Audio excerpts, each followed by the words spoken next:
Praise the Lord. இயேசுவின் ரத்தம் ஜெயம். தினமும் இயேசு நிகழ்ச்சிக்கு உங்களை கர்த்தராகிய இயேசு கிறிஸ்துவின் நாமத்தில் வரவேற்கிறேன். செய்தியின் தலைப்பு: நம் அப்பாவுக்கு தேவனுக்கு என்ன பிடிக்கும் பிடிக்காது தெரிந்து செயல்படுங்கள்.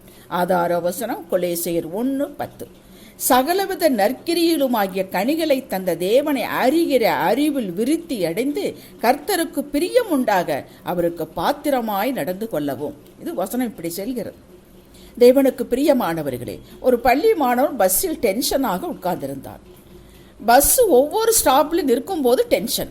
இதை பார்த்த ஒருவர் ஏன் என்று அந்த மாணவனிடம் கேட்க அவன் சொன்ன பதில்: இன்று எக்ஸாம் ரிசல்ட், நான் 100 மார்க் வாங்கியிருக்கிறேன்.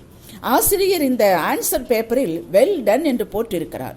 இதை கொண்டு போய் என் பெற்றோரிடம் காட்ட வேண்டும், அவர்கள் சந்தோஷப்படுவார்கள் என்றானாம். இப்படித்தான் நாமும் மனைவிக்கு என்ன பிடிக்கும், கணவனுக்கு என்ன பிடிக்கும், பிள்ளைகளுக்கு என்ன பிடிக்கும், மேல் அதிகாரிக்கு என்ன பிடிக்கும் என்று சரியாய் அறிந்து வைத்திருக்கிறோம். அப்படியே செய்து அவர்களை சந்தோஷப்படுத்துகிறோம். நல்லது. தேவனும் தம் பிள்ளைகள் தனக்கு என்னவெல்லாம் பிடிக்கும் என்பதை அறிந்து தன்னை சந்தோஷப்படுத்த வேண்டும் என்று எதிர்பார்க்கிறார். இதுதான் நன்றியுள்ள இருதயம். தேவனுக்கு எவைகளெல்லாம் பிடிக்காதோ அவைகளை தள்ளி விடுவது, விலக்கி விடுவது, விலகி கொள்வது அவருக்கு கொள்ள பிரியும்.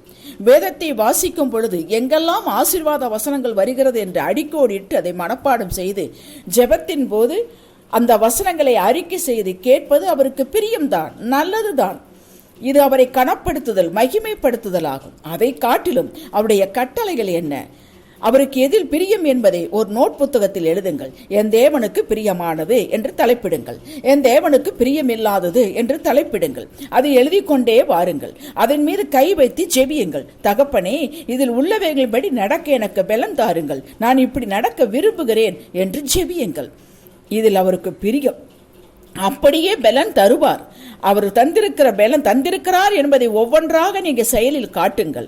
கோபத்தை தணித்து உக்கிரத்தை நெகிழ்ந்து விடு என்று வேதத்தில் கட்டளையிட்டிருக்கிறார்.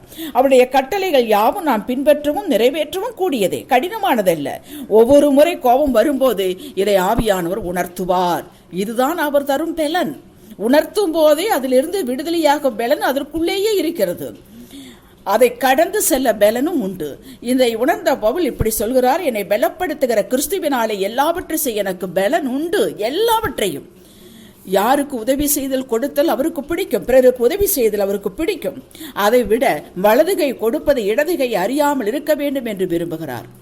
நீங்கள் கொடுப்பது எல்லாருக்கும் உதவியாக இருப்பதை மக்கள் பார்க்கிறார்கள், கேள்விப்படுகிறார்கள். ஆனால் தேவனோ உங்கள் உள்ளத்தை நோக்கி பார்க்கிறார், உங்களுடைய நோக்கத்தை பார்க்கிறார். ஒரு நாளும் கொடுத்ததை, செய்த உதவிகளை வெளியே சொல்லாதீர்கள். நீங்கள் அவரை தேடும் பிரயாசத்தை கவனிக்கிறார். இது பிரியப்படுகிறார். அதனால் தான் அதிகாலை என்னை தேடுகிறவர்களுக்கு என்னை கண்டடைவார் என்று எழுதி வைத்தார். எத்தனை துன்பங்கள் இடர்கள் வந்தாலும் ஒரு நாளும் தொய்ந்து போவதை அவர் விரும்புவதில்லை. அதன் மத்தியிலும் வேத வாசிப்பு, ஜெபம், துதி, ஸ்தோத்திரம் செலுத்துவதை பிரத்யேக கணக்கில் வைக்கிறார். 1 சாமுவேல் 1 பேசப்படுகிற அன்னாள் தன்னுடைய வியாகுலம் பிள்ளையிலேயே என்பதை தேவ சமூகத்தில் ஊற்றினாள். தன்னுடைய சக்கலத்தை பெண்ணினால் இவளை நிந்தையாக பேசினதை தேவ சமூகத்தில் கொண்டு போகவில்லை. தன் மனதில் அதை வைத்து நோகவும் இல்லை.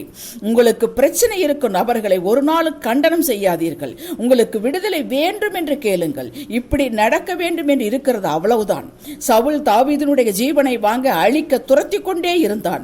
தாவீது தனக்கு விடுதலை வேண்டும் என்றுதான் ஜெபித்தான். கொஞ்சத்தில் பொறுமையாக இருந்து பிராக்டிஸ் பண்ணிக்கொண்டே வாருங்கள். பின் எத்தனை பெரிய இடர்கள் வந்தாலும் நீங்கள் கூலாக இருப்பீர்கள்.